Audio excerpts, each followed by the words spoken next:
Pemkab distribusikan bantuan masa panik dan santunan bagi keluarga korban jiwa. Pemerintah Kabupaten Aceh Tenggara menyalurkan bantuan masa panik bagi korban banjir yang terjadi Senin 13 November lalu. PJ Bupati Aceh Tenggara Dr. Syakir MSI mengatakan, selain memberikan bantuan masa panik, juga dilakukan pembersihan, perbaikan, dan normalisasi terhadap fasilitas publik yang rusak.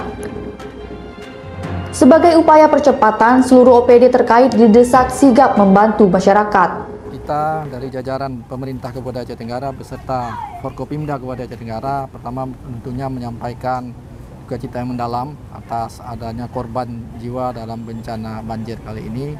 Ada salah satu anak kita dan juga ada yang luka-luka dari beberapa dari orang tua kita dan juga ada dari harta benda. Sebagaimana kita lihat ini ada rumah di belakang kita yang rusak berat, ada 3 rumah rusak berat dan 2 rusak ringan kalau salah saya.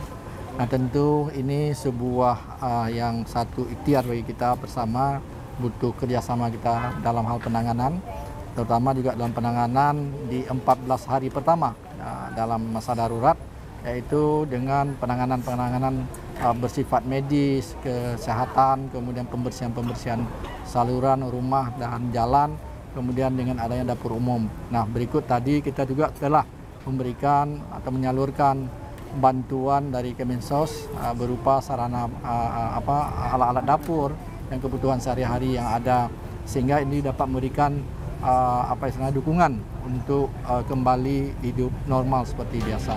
Kepala Dinas Sosial Bahagiawati menyebutkan, bantuan masa panik yang disalurkan berupa matras, perlengkapan dapur, family kit, selimut, dan kebutuhan pribadi lainnya.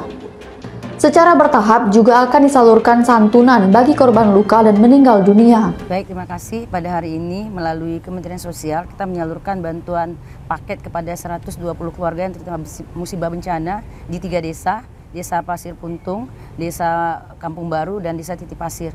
Paket tersebut terdiri dari kasur lipat, selanjutnya alat dapur, selanjutnya selimut, perlengkapan sandang dewasa, selanjutnya perlengkapan sandang bayi, dan juga ada kitwear. Selanjutnya karena di sini ada korban yang tertimpa bencana alam meninggal dunia, maka pihak Kemensos sudah memberikan santunan dan sedang kita urus dalam proses administrasinya.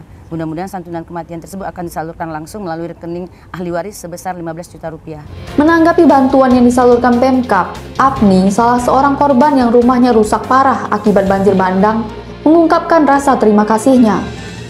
Saya mengucapkan terima kasih atas perhatian pemerintah dengan bantuan ini. Dan saya juga minta tolong jembatannya ditinggikan. Biar jangan sumbat lagi di situ karena pohon besar masih banyak di sana. Kalau hujan lagi nanti hanyut sumbat lagi di situ. Selain bantuan yang telah disalurkan, Pemkab dalam beberapa hari terakhir masih terdapat beberapa jenis bantuan yang hingga hari ini masih dalam perjalanan. Tim Liputan Diskominfo Aceh Tenggara.